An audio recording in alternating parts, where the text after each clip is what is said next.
Yo, what is going on, internet friends? I hope you guys are doing absolutely sensational as per always. It's been a little bit, but nevertheless, we're back in this, and it's always a beautiful time when I get to speak to you guys. I've been wanting to film a lot of videos. I feel like I say that often, but I just haven't had I don't want to say confidence, but I just haven't had that thing in me, that burning inspiration as to what to make, and I just don't feel like I've been on the adventures that are worth sharing, you know what I mean? But nevertheless, I'm actually here with you guys on a let's chat ting, okay? On a let's chat tip ting. The other day I was listening to a Kevin Gates, Kevin Gates is in the rapper, yes, the 2 phones guy. I got 2 phones. He's actually quite an awesome, inspirational chap. If you haven't already, go check out his helpline. He helps people out.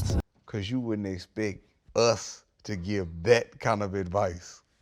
We on this bitch being positive. And right now you're tuned into the Kevin Gates helpline, and my co-host is my best friend, OG Booby Black. But anyway, he was doing a bit of a Q&A with some fans, and he said something interesting that really stood out to me. He said it takes courage to love someone unconditionally after they've hurt you. And I had to think about that one. Because a lot of my friends will tell you that I am slow to cut a person off. It takes a lot for me to cut someone off. And if you've been cut off by me, you've probably done the absolute most, right? There are lots of people who've done me wrong in my life, who I will still encourage and support and be there for, just because, and not on some pessimistic type things, but humans are trash, man. Let me fix you, internet friends, I apologize. But just because humans are trash, we are unreliable, myself included. This actually comes from self-love is key. We are trash. We really do let each other down all the time. We make empty promises, and someone screws you over more often than not.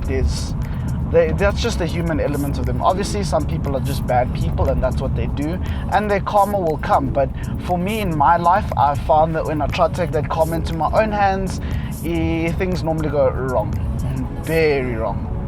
So I choose to be on the side of love, right? Give them the other cheek, if you will. That I'm far from perfect, don't get it twisted. I'm not saying that this is something that I get right.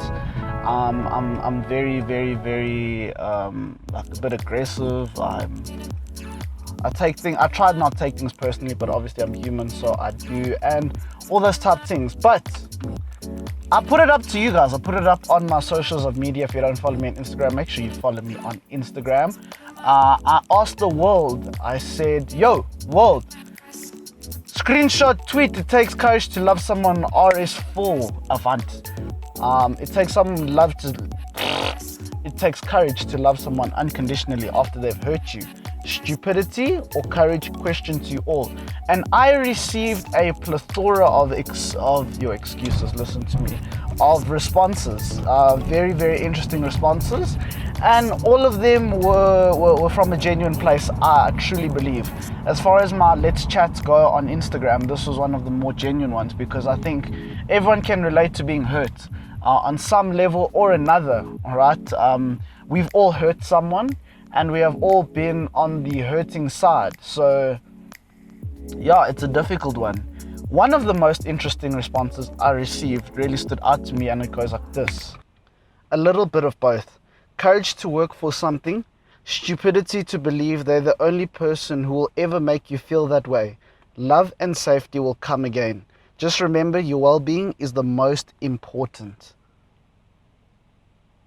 thing. And that is because, to me personally, for a number of reasons, this stood out to me because, anyway, yes, let me just say this stood out to me. So, one of the aspects of this answer that stood out to me was the courage to stay and build something. The courage to push through a little bit of pain for the possibility of a world of pleasure. Now, I'm not trying to say pleasure in that sense. I mean it sincerely, like joy, long-lasting happiness. And that's to me sometimes is what love is. Love is loving, wanting the best for someone, regardless of what they do to you. Love is in the same way that you love your parents or your guardian or whatever. They don't always get things right. They can make you angry, they can tick you off. But at the end of the day, you love them, right? You want to push through because you know that there's a long-lasting happiness that you mutually benefit, right? Same with your romantic interest, your partners, your friends, your whatever the case may be, right? If we had to just jump ship every time someone hurt us, it would be a very, very, very, very lonely world. Now, I'm not saying stay and put up with a world of nonsense, but what I am saying is that sometimes pain is part of the package, and it makes you stronger. Sometimes pain can really build you up as an individual, right? You learn how to cope with things, deal with things, grow and push through. At the same time, there are limits. There are limits to those things, and you got to know when to cut a homie off. The next part about this whole thing was, to me, safety, because I don't think anyone thinks strongly enough about safety as a love language. Safety is the security and assurance that you can be free in whatever the relationship is between you and that person, right? Now, I keep saying whatever the relationship is because obviously a lot of people assumed I was talking about romantic relationships. I was talking about boyfriends, girlfriends, girlfriends, girlfriends, boyfriends, boyfriends, vibes, not vibes, bae, not bae. I wasn't. I was making a statement about love as a concept and how people relate to it. And I think it speaks deeply about the fact that a lot of people immediately related that to the love of a partner. It means that for the most part, people have been hurt by a loved one, by a partner. Well, I'd imagine the demographic on my Instagram is young. We are like young 20-somethings who think we've experienced love and we think we've experienced pain and all of that. So that's what we know. That's what we relate to. And fair enough. I'm glad that that's what came up, because I hope that made a lot of people think inwardly about themselves. As you can see, I'm also whipping in the car and it's a vibe. Yeah, safety should be paramount in love. I don't believe that there can fully be love without safety. If you don't feel like you're in a safe environment with your partner, parent, whatever the case may be, I don't think you can fully love them, because you can't fully trust them. Trust, love, it all goes hand in hand. And the last aspect about this that really caught my attention was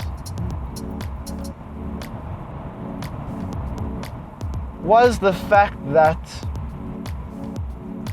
one should never forget that love will come again. I see this directly as a relationship, a commentary on relationships, for a number of reasons. I see this, and yeah, one should always realize that in pain, where one door closes, another one opens, that cliche thing, but in pain, things happen, and there will be people who love you again in the future. I don't think there's anyone in my past that I don't love. I have love for everyone that has been in my life, and that is sincere. Whether you screwed me over, whether you didn't screw me over, whether you were good to me and I was terrible to you, I apologize. Because you have to be, self-love is key. That's how I started this whole video. I took this whole it takes courage to love someone unconditionally thing, because I know I've been the hurter. Right in my life, I've been the bullied, I've been the bully, I've been the intermediary, the guy in the middle. I've been there. And for the people that I've hurt and whatever the case may be, Jesus, sometimes I wish I could go back in my life, or I wish now, no, not back, no, screw this back shit that we always do. I wish I could go now and send those people messages, and some I have through things that have happened to me in my personal life recently. I have reached out and been like, yo, I think I was shitty to you in the past. I know accountability is hard. I know I was shitty to you in the past. I am sorry for that. Please forgive me. Because there's a lot of aspects of my life now that I'm like, wow, remember when X, Y, and Z used to happen, and this and this and this and this? Wow, that was a lot of fun. Likewise, I wish there were people who hurt me who would come back to me and apologize. And I just need to be okay with the fact that they won't. But at least as long as I know that my garden is clean, my hedges are trimmed, my grass is cut, focus on what I can control, everything else will come into place. This was a very interesting Let's Chat, because it made me think about a lot of things. A lot of people had very valid points. It's stupid to love someone who's hurt you because they're just going to do it again and again and again and again. And that's where I would say you need some tough love. That's where you need to step in and be like, listen, I love you, but you're never going to screw me over again. Much like a parent loves you, but they discipline you. That's the thing. Everyone thinks it's got to be either or. Love can be a balance of things. Love can be I give to you and I take from you mutually. You know what I mean? I think those who said that it would be stupid to love someone are not wrong, and they're not like out of their depth. But I just think that there's a lot more to the statement than the surface of the words. I think there's a lot more to the ideology of saying, hey, I love you and you hurt me, therefore I cannot be around you, but I still love you from a distance. There's a lot to be said about that. But I guess this is something that you could speak about all day, all night, because then you're talking about people's love languages and how do you accept love and ratata. But yes, love doesn't, my point about this whole thing is love people. Love life and all the people in it, even when it's hard, even when it's tough, even when it seems impossible and illogical. Love dangerously, furiously, and all those emotional words, because life without love is empty. Love the things you do, even when they exhaust you. Love, man, just love, damn it. And that is hypocritical coming from me, because it is extremely hard for me to open up and love. But I have love for all my people, and I really pray that throughout the years I've displayed that. I really hope I've shown that, and I really hope that I'm a person that people relate to with love. Even if I don't always get it right, I would really, really, really hope that I do. But internet friends, I see this video is going to drag. Thank you so much for rocking with me. Follow me on the socials of media. We should do this again sometime. We should hang out. Follow me on Instagram. We can hang out there some more. Hopefully I'll be back soon. Check out FWR. We filmed a McLaren recently. The video is insane. I love it. I hope you guys love it as well. But until then, remember to love life and all the people in it we're living. Wait, I forgot. If you want to add something, if you want to chat about this topic, there's still a lot more that I want to say. But in the interest of time, I'm going to stop. If the audio sucks right now, it's because it's straight from the GoPro. Slide in the comments below. Talk to me. How do you feel? Email me. How do you feel? Hit me up on Instagram. How do you feel? This is a topic I would really like to talk and learn more about, because I want to improve myself. And if you want to improve yourself, hit me up, please.